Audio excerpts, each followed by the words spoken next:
welcome to another episode of the Herd Main Show. I'm your herd leader, John Wayne. I'm your herd mom, Megan. And we are here. We're starting a new, series of episodes here on Nerd Herder as we begin to rewind time to a happier time, a better time, pre-COVID time when we were just bathed weekly in Star Wars Mando goodness. Mm-hmm. We long ago in just another life talked about the first episode when it first dropped. We talked about the first episode on its own episode of the show and planned to discuss the rest. But at that point, we had already had most of what we were going to talk about on the show planned out. So it was going to be an extra thing. And doing extra things in an already busy time of life just didn't happen. So we never got around to really talking about the rest of Mandalorian except in passing kind of things.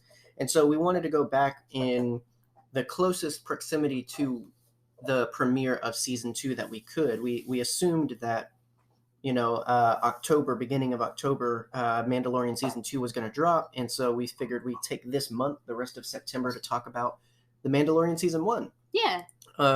Now we know that we're a little early, just because October 30th was recently announced to be the premiere date for season 2, which is exciting. It's only moved back a little bit, which is nice considering other things that are completely next year or just... I don't want to talk about it. Yeah, lots of things have been rearranged because of everything going on. I attribute a lot of that for The Mandalorian to the fact that they started pre-production on season 2 pretty quickly after season 1. So they just got pretty good ahead of the game. Mm-hmm. And considering so much of the show, now that we know so much of behind the scenes, the way it was all done to where I believe they even said there might be one or two scenes, but for the most part, all of it was done on stage using the Unreal Engine set design stuff that they did, which is still just insane to me. It definitely, and that's what's really good about having so much behind the scenes, because we watched and rewatched the season initially, but we haven't rewatched it since that behind the scenes featurette series came out, which I hope they do that for a lot more stuff, just because I if you are and peruse on Disney Plus, then they've actually, you'll see, spent a lot of time, like they have the Imagineering series, they have a lot of behind the scenes, a lot of Disney history. It's really cool because that's good original content. You don't need to make new kids shows when you're going to load the site with so many shows. Create something new and tell us how the shows that we love were made. Or you could just point a camera at Jeff Goldblum and just let him go. That's my true. favorite I'm show. waiting for season 2 of that, The World According to Jeff Goldblum. That's a great so series. Good. He has an episode on coffee, so of course I'm there for it. So this is the first time we're watching since having that level of depth to the creation and the thought process and the production and the design of this show, and a lot of it changes the way you view. That's what's so great about behind the scenes content and everything. And of course, hearing stories from the directors, so like Rick Fumiyawa, I want to say is how it's pronounced. He talks a lot about his experience because of growing up, like playing with the figures and all of that. Like he personally grew up playing with Star Wars, and now he's directing Star Wars, and he directed the second episode. And Deborah Chow talks about the importance of scene setting and all of this other stuff, and her episodes direct so quickly. Like they're some of the most packed in. Like from point A to point B, all of these things have to happen, and she moves so fluidly through the points of the episode. So like having all of that baked in as you're rewatching is very, very cool. And so starting with this, so the plan is we'll still spend this month obviously talking about The Mandalorian, and then just go on with regular content. How we'll do season 2, we're not going to make any promises, because last time we did, clearly we didn't make good on that. So listen, man, stuff happened. We will wait and see. But nonetheless, we have so much planned for October as well. So we didn't want to move things around because we have already completed the schedule for the year, and what we have for October is sort of October specific. So didn't want to move around. So we're talking about the Mandalorian, even if it's a month early. But it's the Mandalorian. How can you be mad? And so each week we will take 3 episodes. So we'll start with chapter 1, 2, and 3 this week. Next week we'll have 4, 5, and 6. And then the last week, though, we'll only have 7 and 8, but their own double feature finale anyway. So that works out perfectly.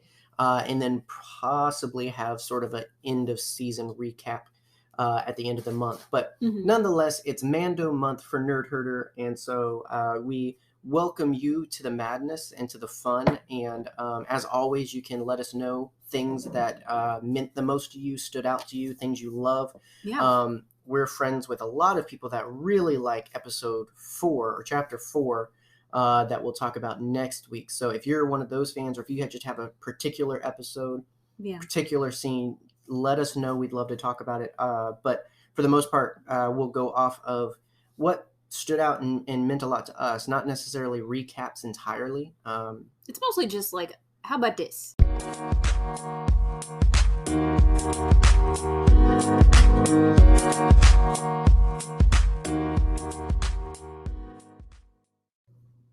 So it's pretty weird to be almost a year away from when The Mandalorian started, because it just doesn't feel like that.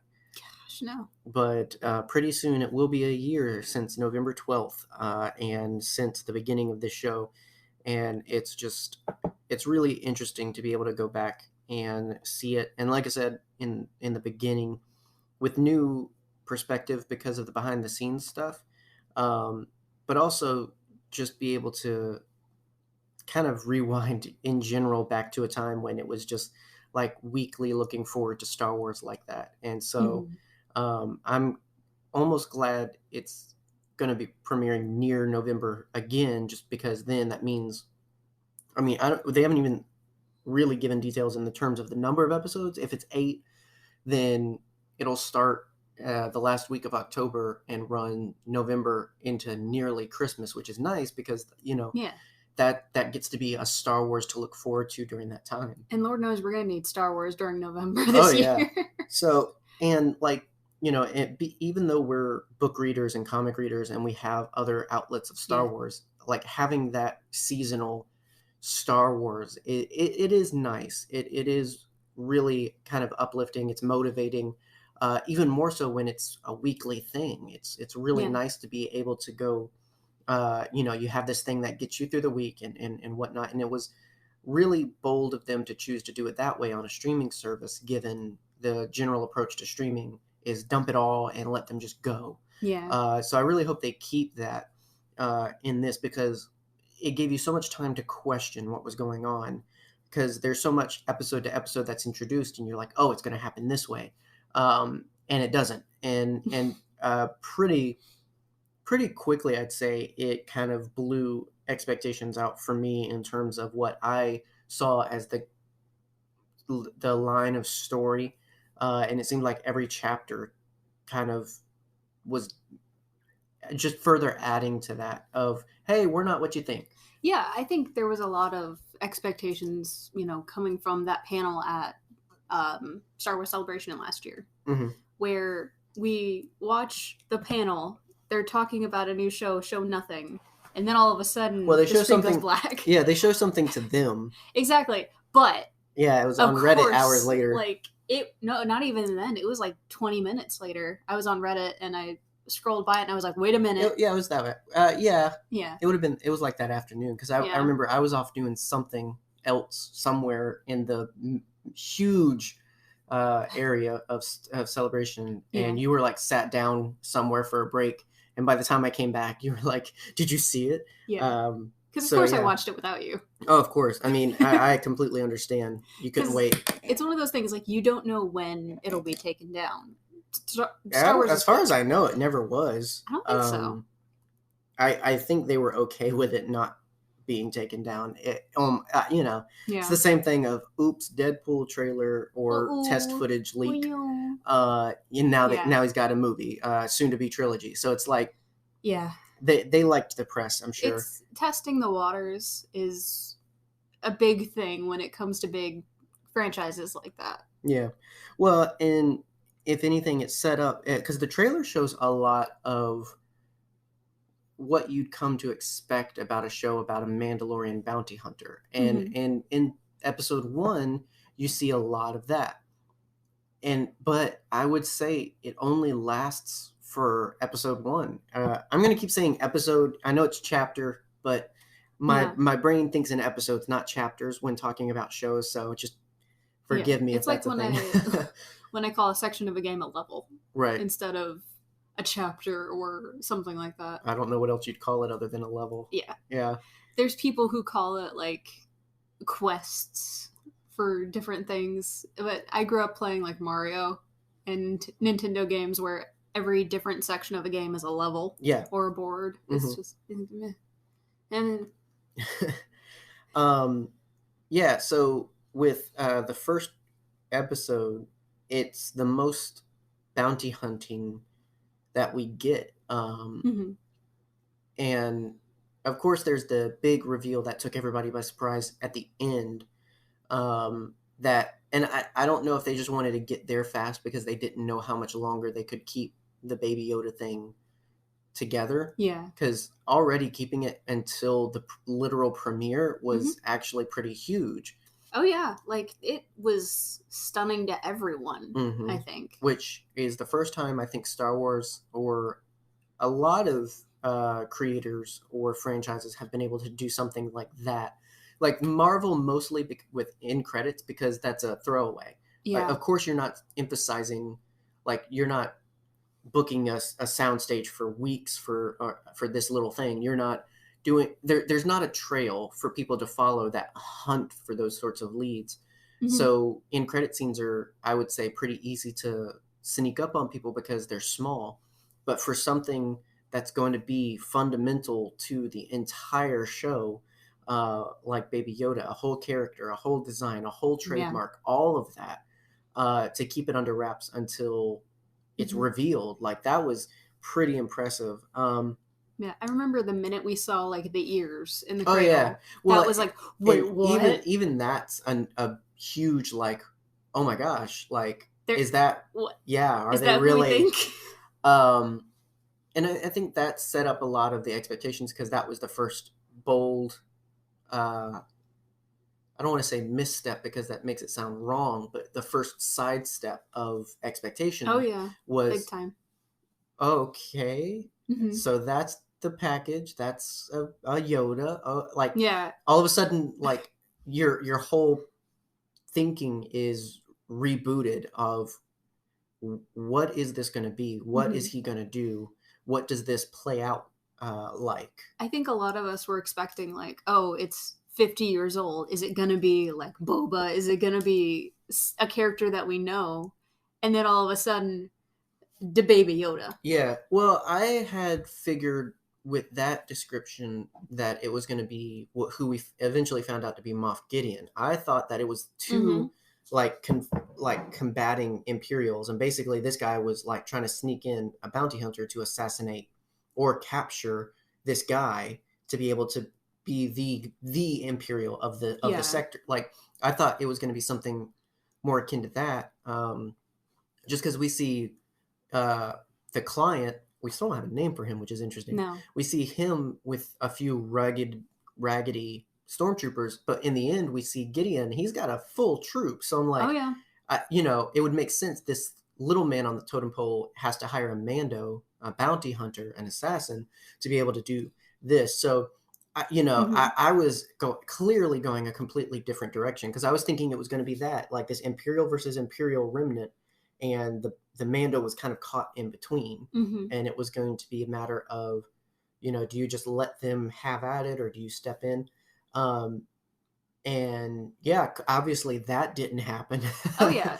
I didn't actually for a second think it was going to be Boba. That's an interesting. Yeah, go back. Like, I'd be interested to hear what a lot of people thought with the description and information, what the job was going to be. Yeah, I definitely thought that it was going to be like a person, like a full human person or whatever.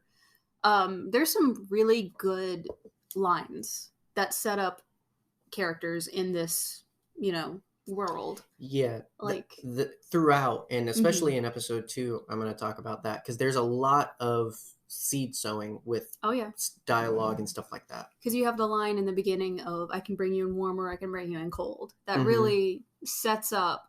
Yeah. Oh, he's just like a bounty hunter. He doesn't care. He's not the good guy bounty hunter that we know of in Star Wars. Which arguably he does grow to become that, but at the same time, you took a different direction with it. Oh yeah, yeah.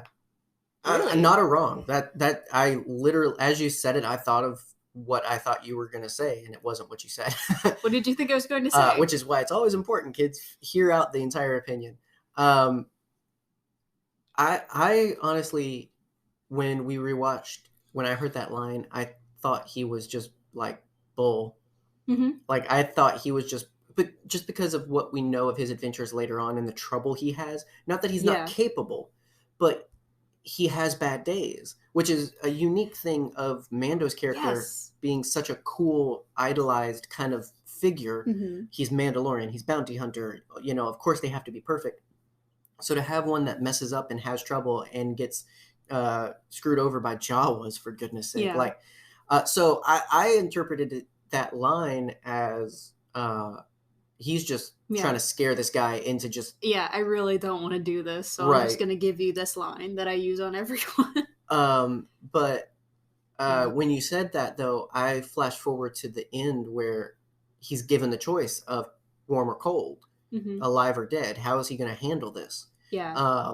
And, I mean, obviously, in the end, he makes his choice to save the child, because technically that was his job, but clearly he has personal steering in that. Yes. And the longer he's with this kid, the more pushed into making a personal decision he is than a professional one. So, but that's and that's what I mean about this episode being very stereotypical. This is what you expect a bounty hunter show, game, character to be like, is lines like that opening bar fight, all of these things. Such a good bar fight. Though that's the fantasy in most people's minds, whether they knew it or not. Like when they're thinking of a Boba Fett movie, when they're thinking of, a Cad Bane show, like stuff like this.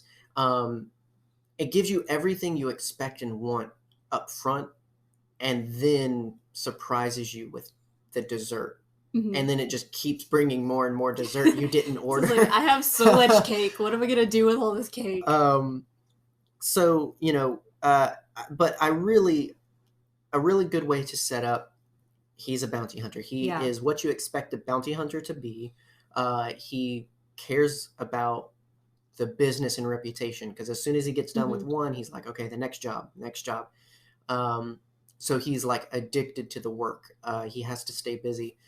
And I think that having instantly more Mandalorians show up, that, like, we talked about that originally with this, but even still, the fact that more Mandalorians show up and are revealed, which we got glimpses and wondered, but like legit, episode 1, you get more Mandos and you get this secret underground Mando culture. Like, that was such a big bomb drop of, wow.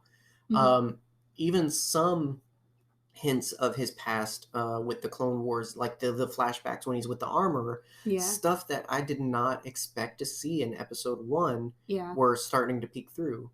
And so it starts to reveal, maybe that's why he's addicted to the work, is because, because like even when he brings stuff to the armorer, she's like, okay, I'll make something for you, and then this goes for the kids, or just in general, this goes for everyone else. Like, it's very much this we take care of each other vibe. Exactly. And I think sometimes, especially with like characters like Boba Fett and others, it's all about the jobs and the work and the profession, whereas Mando already is more humanized because he has a reason. He has people to take care of because of his work. Yeah, and I realize that's something that I adore in characters. I don't know why, but like I love the insisting I don't have emotions. I don't have emotions. I don't have emotions. Oh wait, maybe I do. Cuz like I love that about Mando, I love that about Geralt, I love that about countless other like bounty hunters or scum and villainous people. Well, it's extreme examples of what we do to ourselves all the time. We do it more simply and more internally, but that's what stories and fiction is all about anyways. It's exaggerations of real life because we can't handle real life. We can't handle being told, stop suppressing stuff. You need to feel sometimes. Stop doing this, stop doing that. Or, hey, you have a choice to do the right thing or the wrong thing, and it's going to have effects. Hey, you can love people, but if you idolize them, it's going to be bad for you and them. Like, all of these lessons that we get are lessons that people need because it's human nature. Like, I know what's right, and sometimes I mess up. I know what I should do, and sometimes I mess up. And so people are bound to mess up, even having examples in the right direction in front of them. And so having characters reveal more extreme versions of those choices, it's almost like that childhood thing. Like if you've ever had a parent that like super exaggerated something, in terms of you do this, that's gonna like, it's sort of that in terms of, I mean, I even talk to kids like that. I mean, in terms of like with the whole Darth Vader thing. I've used Darth Vader as an example of, someone who doesn't process his feelings properly, who cares too much what other people think, who only thinks about one perspective and because that makes him angry, acts on it. And like simplified versions of that in terms of, hey, think about that. You don't want to, as cool as Darth Vader is, be like him, right? No, you want to look like him. You don't want to be like look like him. Don't be like him. So how about IG-11? Okay, so to go back to Star Wars Celebration, I audibly gasped. Oh yeah, that was the biggest thing of the whole trailer. Because like, if you've been listening to the podcast for a long time, you know that I have two boys. That's quickly growing into more. But like, I love Darth Maul and I love IG-88. Those are my two favorite characters. But I was not disappointed when I found out that it was not IG-88. I was, for sure. But, I mean, because they had a very specific story for him, I'm glad it was not IG-88. Oh, gosh, no. IG-88 does not nurse and protect. Yeah. He kills. Exactly. Well, I mean, he was reprogrammed. But even still, I don't know that I would have been okay with that being IG-88's fate. Yeah. I kind of want IG-88 just to be the murder robot that he was. I don't want that tampered with. That's the thing is, I want pure IG-88, just like I want pure 000. Yeah. Like, I love a good murder bot. Exactly. I don't know what it is, but we got such a great performance from Taika Waititi. Well, and even when he wasn't the nurse droid, he was just very innocent. Yes. Because I like his whole introduction, just very, hey, I've stated the code. Why aren't you listening? Yeah. Like, please comply. Like, I just love the very droid approach. I love, because this is the first characterization, other than a couple of comics and such that we've gotten in canon, of an IG unit. So to get the perspective of what could, oh my gosh, who would voice IG-88? Because Taika Waititi is perfect for IG-11. Is perfect. Oh gosh, I wish Christopher Lee was still alive. Oh my gosh. Oh my gosh. Corey Burton could do it. Yeah. He's the voice double for Lee. Be the same. I know. I wish Victor Price was still alive. There's a lot of... I definitely think he has to have some gravitas for sure. Someone doing an impression of Victor Price would be an excellent voice for 000. I mean, what about Peter Cullen? That would be amazing. That would be amazing. The complete opposite of Optimus Prime. We were goofing the other night because we were talking about Taika Waititi and who else we wanted him to voice, and we were like, what if he was Captain Phasma? What's up? My name's Phasma. Yeah, piss off Finn. Oh gosh, I love Taika Waititi, and I love him voicing ridiculous characters. I just love him being ridiculous. Like, we have a good 20 years before he becomes the next Jeff Goldblum, honestly. Oh yeah, definitely. So no, I just wanted to throw that out. I mean, we've talked about chapter 1 the most. There's an old episode, and we'll have to share that from last year, because you can then hear all the ridiculous things we expected to be in the future of Mandalorian that never came true. Yeah. And also, one last thing, they really need to stop characterizing me as droids in Star Wars, because I am right. I will initiate self-destruct. I am IG-11. Minor inconvenience. I am Dio. I am a gonk droid. Like, yes. I move as slow as a gonk droid. I have anxiety. Not as bad. Yeah, it's just gonk. You don't run. It's against your religion. If I'm running, you know that's something. It's against your programming. Exactly. So yeah, but chapter 1, great setup. And again, it gives you everything you expect to get in a bounty hunter show. But then starting chapter 2, it really shifts. Chapter 1, the Mandalorian. Chapter 2, the child. So now he's got his package, and it's all about getting back. Yeah. What? Nothing. I was just thinking of the scene where they're just floating around.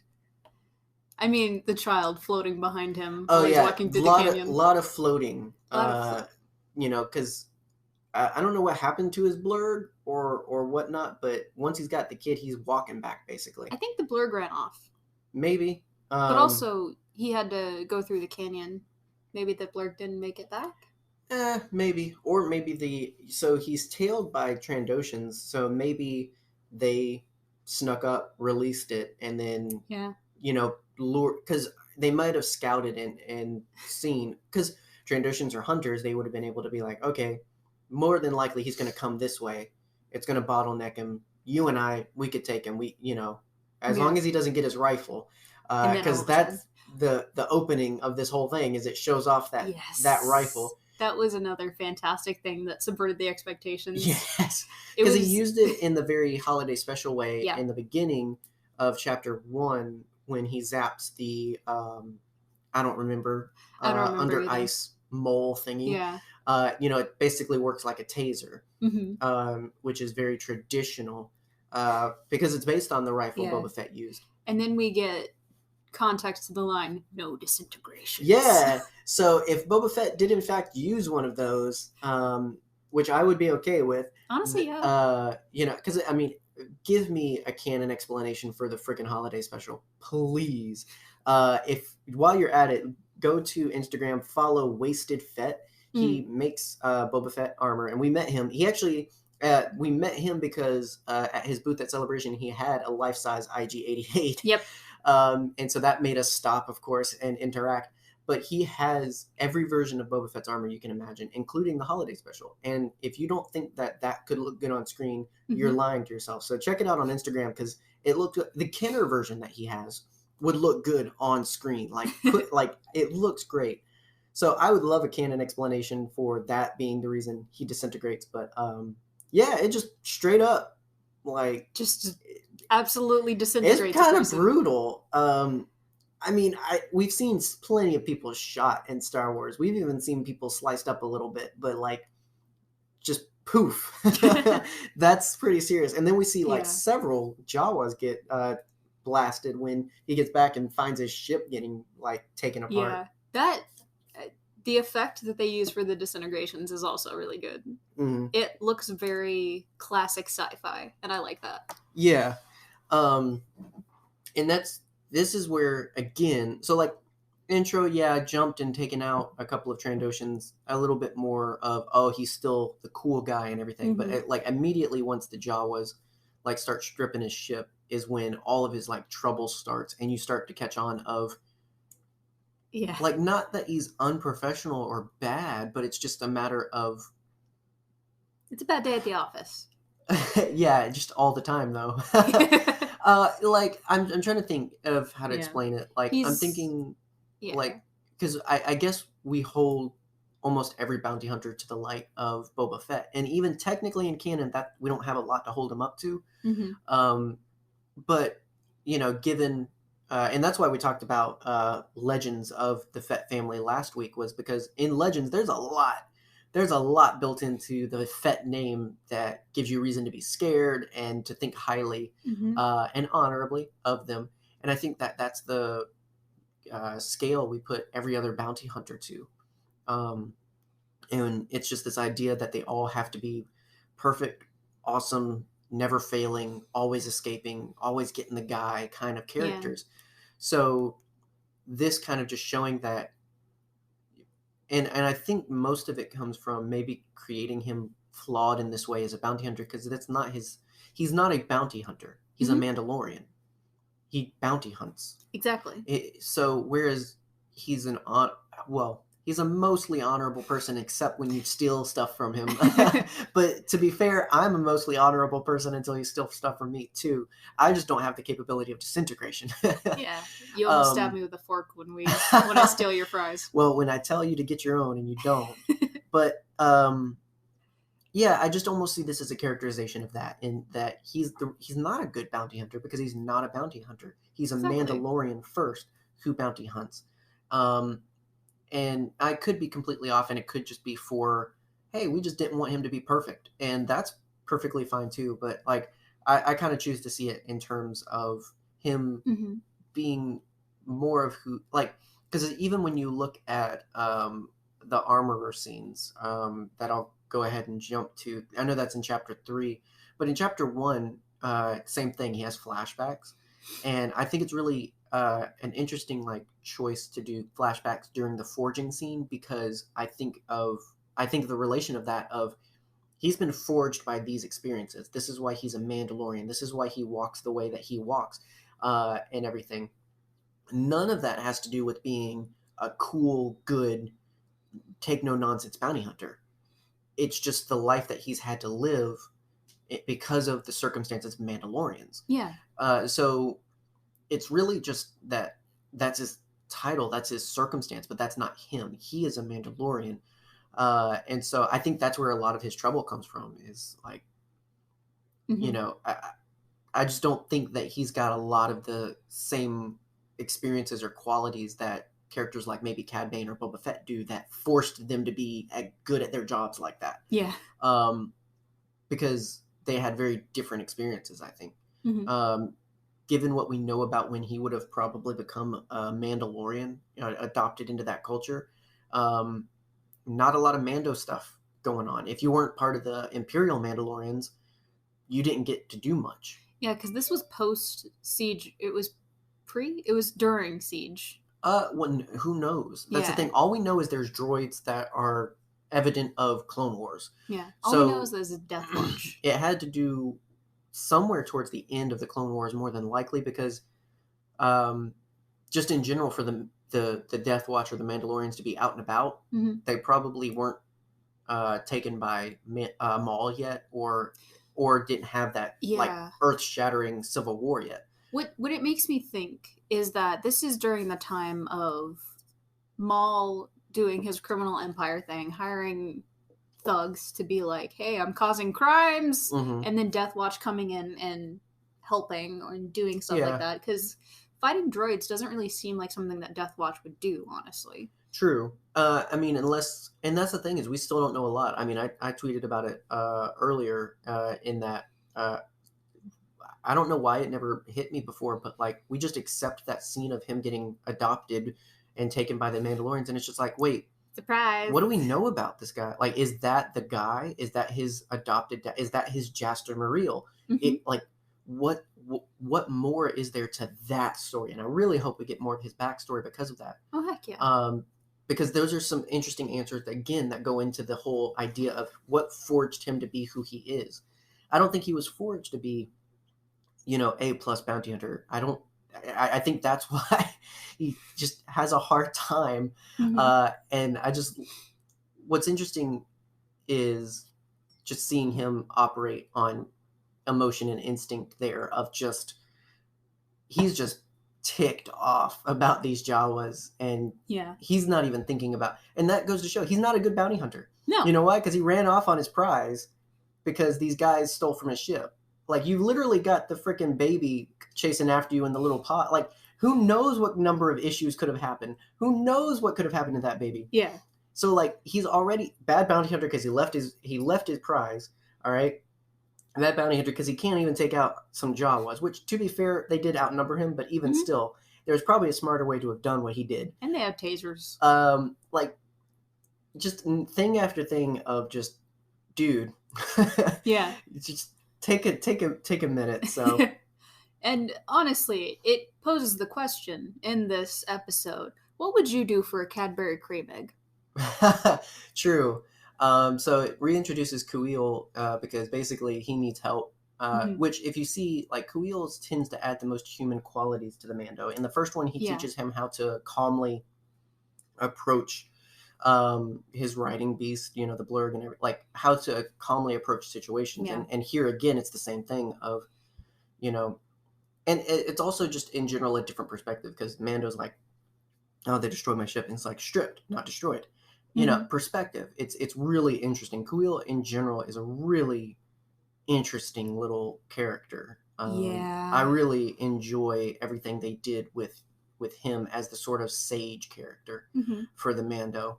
Even some of his dialogue in episode 3 is fantastic. Yeah. Oh yeah, all throughout. So now. No wait, not 3, 2. Just just this one. Yeah. Never mind.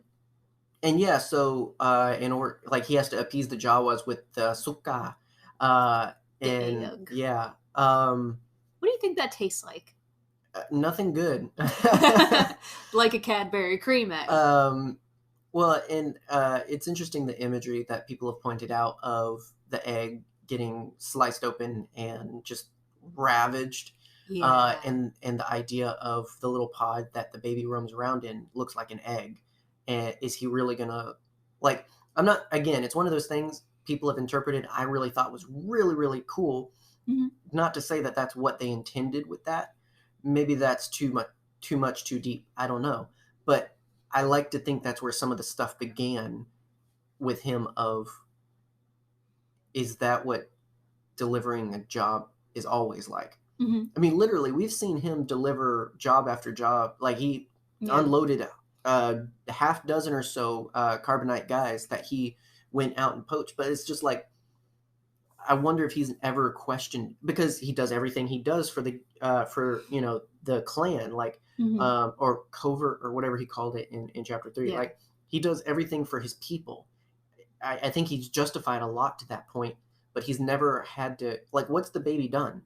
All these other guys, he can justify, okay, bail jumper, okay, shouldn't have done the crime if you can't do the time. Like, in any number of bounties he would normally get probably are justifiable. And so now, I mean, that's a slippery slope of rationalizing, vigilante action towards people because of their actions and all that stuff. I don't want you to take that in the wrong direction, but I think this is the first time he's really been confronted with, can I do this? Can I finish this job? Because this, is this just a job?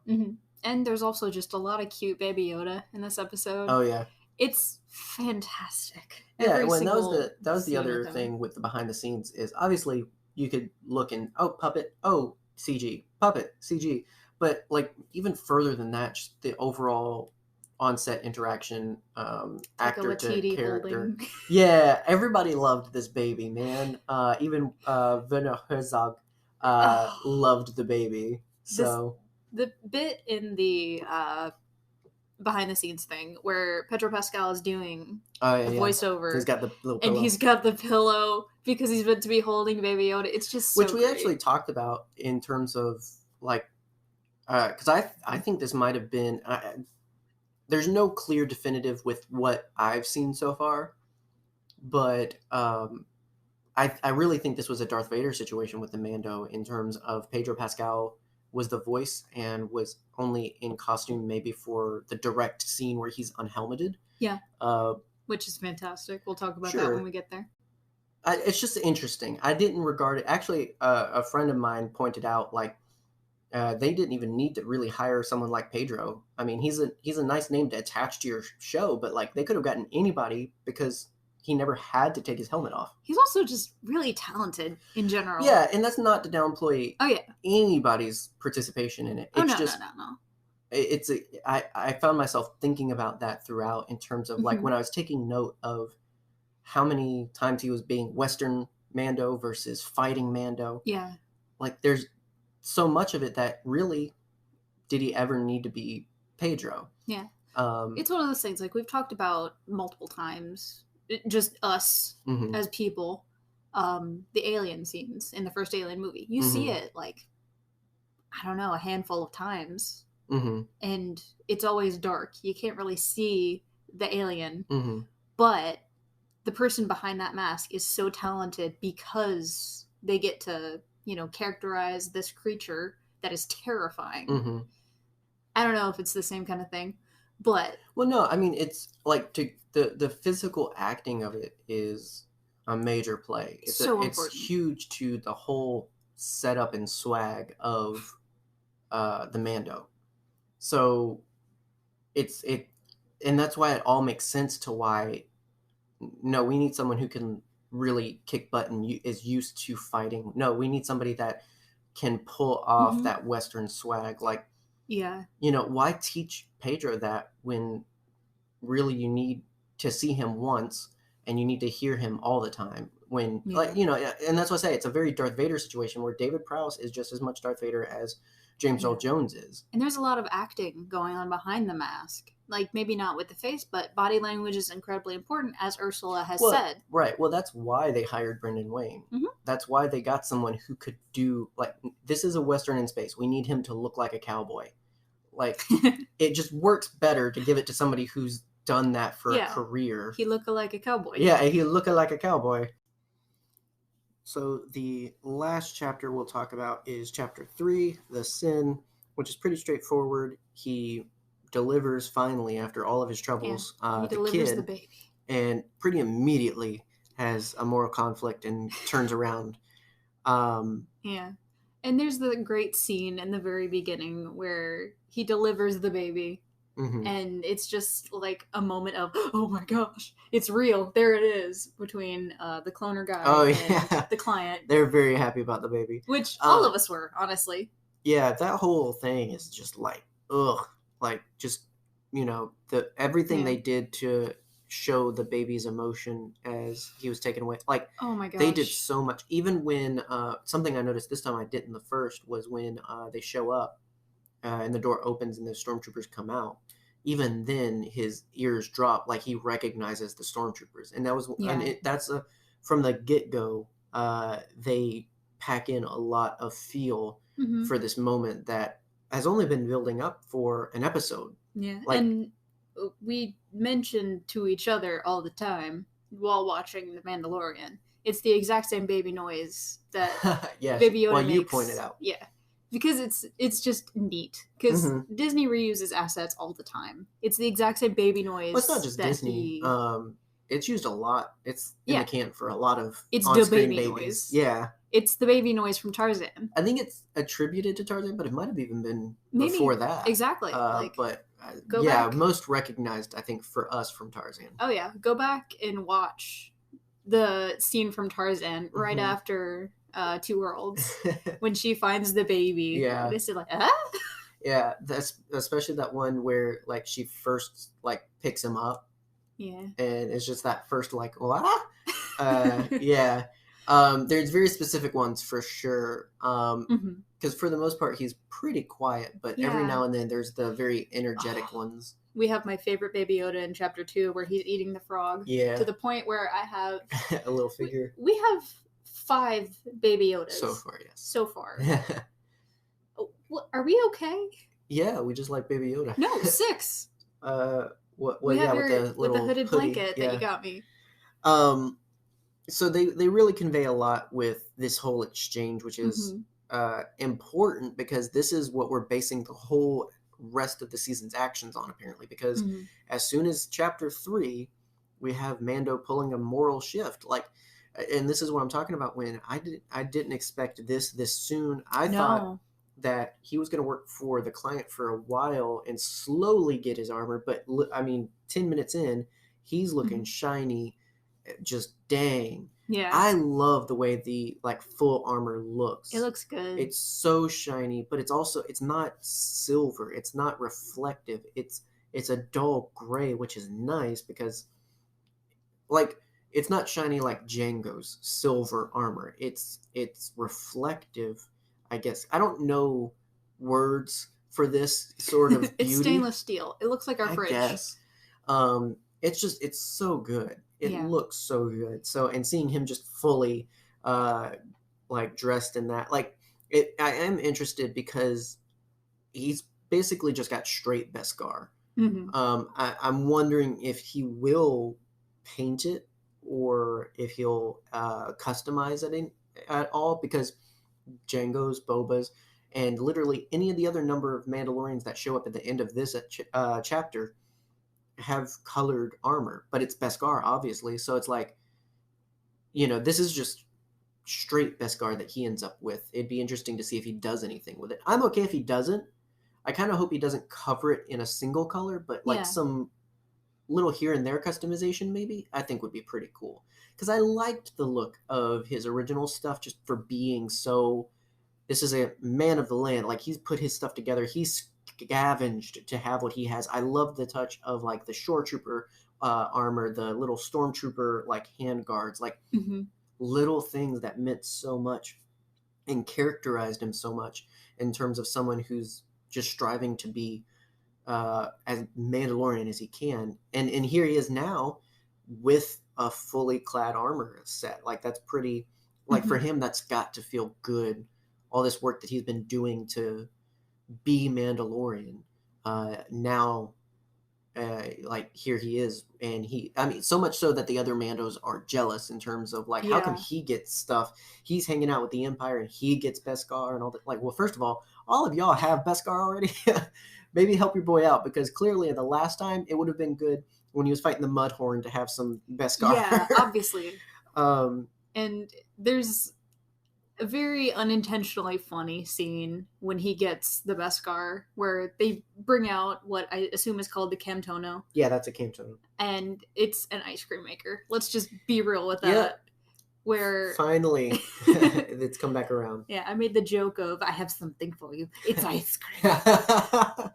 Yeah, it's really nice. I mean, obviously, Jon Favreau teased that Yeah. leading in. It was really nice because it was just like, oh, that's going to be a cute prop. But no, like, they legitimize.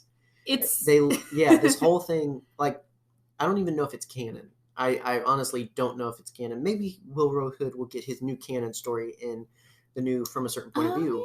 Yeah. But at one point, it was the story that the reason this guy is just running around with an ice cream maker is because it's actually the data bank for Cloud City. Yeah. So like he's got an important mission, but it's a freaking ice cream maker, and so everybody's just, it's hilarious. But now here it is. It's legit, and they do nothing more than just make it look a little bit more Star Warsy, but essentially, yeah, it's still an ice cream maker. That's the story I tell to convince people to go to Star Wars Celebration. Oh, yeah, is the running of the Railroads, because like that, it's so creative and it's so funny.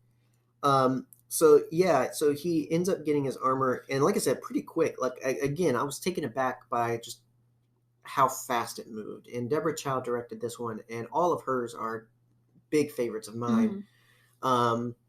She just seems to get the big episodes like this. And so he can't even go to the next job before having to go rescue the baby, which I really like. I don't know if I was just in my feels today or whatnot, but like, both when he was giving up the baby and when he was rescuing the baby, I just was very yeah. I was just very into it. And obviously, again, seen these episodes enough, but like, yeah, it was really, I was still invested because of everything going on. The moment that got me was when the doctor guy tries to like put himself in between Baby Yoda and the Mando. We were talking about this recently in terms of wanting more for him, because so many questions of Yoda seem to be connected to answers about him as well, in terms of their intentions, all of that, because clearly he seems very humanitarian. He's very caring. Yeah. He's straight up yelling at the Mando, "It's just a child. Please don't hurt it." Literally, to the point, like, we don't see any more of him after this, but literally, even as they get it, the client's just very, just get what you need and move on. Like, it's just, it's interesting. And yet it's not interesting now, just because, like, we don't get that yet. So I'm hoping that, given further direction, whether Mando's mission in the next season is to find a new home for him permanently, or just to completely adopt him.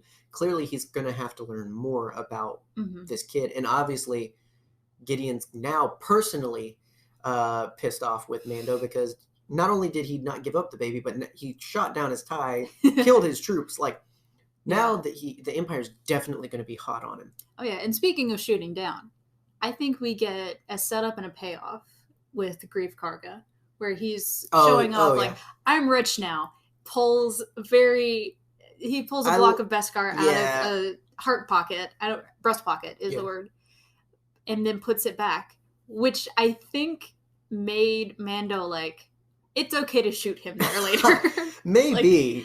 He is a good shot, sense. So maybe that is purposeful. Yeah. I just love the hilarious, again, because that's a very Western thing. That's just such a saved by the Bible in your breast pocket, or saved by the sheriff's badge. Like, there's I think it's that movie with the really, like, bad kid. I don't remember what it's called. The Problem Child? No, yes, I think actually. Oh, gosh. Where he carries around a nut or something that his grandfather gave him in his breast pocket, and he gets shot by a bad guy, and it's in the nut when he pulls it out of his breast pocket. And I don't remember anything else from that movie. I have no idea about that, but I was just throwing out a title because I've never seen that movie. It's the Problem Child. That's the killer child, right? They adopt a kid and he turns bad, right? No. Oh, never mind. It's a kid who. I'm thinking of a movie with Macaulay Culkin. Like I think he's the bad good kid. Son. The Good Son. Yes. That's the one with the murder child. That's the one with Macaulay Culkin and Elijah Wood. Did Elijah Wood get killed, or is he the bad kid? Why are you so upset? I'm sorry. Macaulay Culkin's the bad kid because he's blonde. Accurate. It's always the blonde kid. German people. Well, or British, sure. I mean, whatever. But, like, clearly Americans can't be bad people. Why are you just, like, maligning both of my backgrounds at the same time? I'm just regurgitating what I've digested from Hollywood. Only foreign people are bad. I obviously don't believe this, and if you use this against me, you're an idiot. But you've seen Mission Impossible. Okay, it's British people, it's German people, and people with mustaches. Oh yeah, absolutely. I mean, why do you think the Empire is mostly British? You got a point. Exactly. So that's why they should have known that Diego Luna was. We were talking about this off mic. About, if you were upset about. No one's upset about the way I say Pedro. It's Pedro. It's okay. Pedro. You have to roll the R's, number one, which I can't do all the time. And then I corrected you, and we just went back and forth for a little bit. Yeah, so Diego Luna is with Pedro in Narcos. That's the other Star Wars person from Narcos. So yeah, because we were talking about Oscar Isaacs, too. Yes. So in this, we get the good payoff, and this is I think all of this is about, again, going back to my interpretation of he's not a good bounty hunter because he's not a bounty hunter, he's a Mandalorian. Here, he's not a good bounty hunter because he has honor. He has what makes him a Mandalorian, and it tells him he can't let this kid go. Mm-hmm. And that is what earns him acceptance when the clan or covert or when the other Mandalorians show up to rescue him. It's just a matter of, you're one of us. We're not going to just let you get in trouble. Yeah. And so there's that great. Oh my gosh! That whole. Mm-hmm.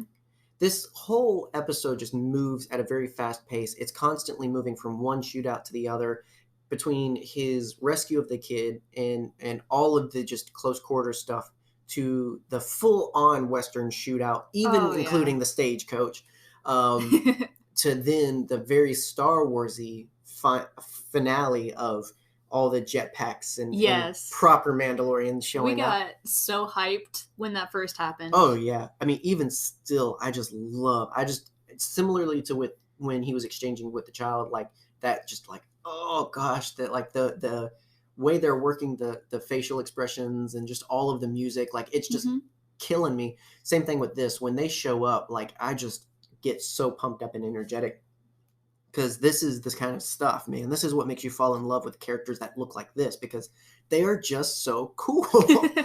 And so getting the proper payoff of proper Mandos and this finale and everything, it was really good. And this is the thing that sets, again, by chapter 3 now, He's no longer Mando the bounty hunter, and that's why No. this isn't called the bounty hunter. This is called the Mandalorian, and this is where he sets off on his proper path. I would say this is when he gets a redirection from, you're not a bounty hunter, dude. You're meant for bigger things, tougher things. And so from here on now, he's on the run with this kid. And I know the next 3 chapters are maybe not everybody's big favorites, but I really like each and every one of them for different reasons, especially the prisoner and Sanctuary. Gunslinger's pretty fun, but I hate the kid. I hate, what's his name? You know, like which one?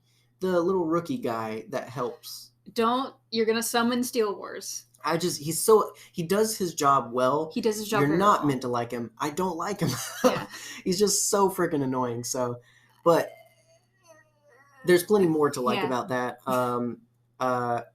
Even if it's just the minor cameos and whatnot. But nonetheless, we'll be back next week to talk about those. Again, at least 2 out of 3 I'm very excited about. And it's nice to be able to revisit. Hopefully soon we'll have a trailer to talk about as well. But be sure to let us know if you have anything specific from any of the upcoming chapters that we're going to discuss, or even in the past ones. We'll still take whatever you got. Any Mando love you've got, we'd love to hear it on Twitter, Instagram, Facebook. You can hit us up, Nerd Herder Podcast. And then later this week, we're shifting gears from Star Wars to another space fantasy sci-fi universe. Complicated. Finally getting into another nerdiverse topic on Wednesday. Going to be talking about Halo and dumping my brain on all of you. And but then back to Star Wars at the end of the week with more Rebels. We're so close, guys, to the finale. We've seen it. You have finally seen the finale of season 2. I haven't. And so, but we're so close to talking about it, and you cannot wait. You're so happy and excited about this. I only cried for 20 minutes. It was so real. But make sure that wherever you get your podcast, you're subscribed in order to stay connected. And again, social media is a great place for that.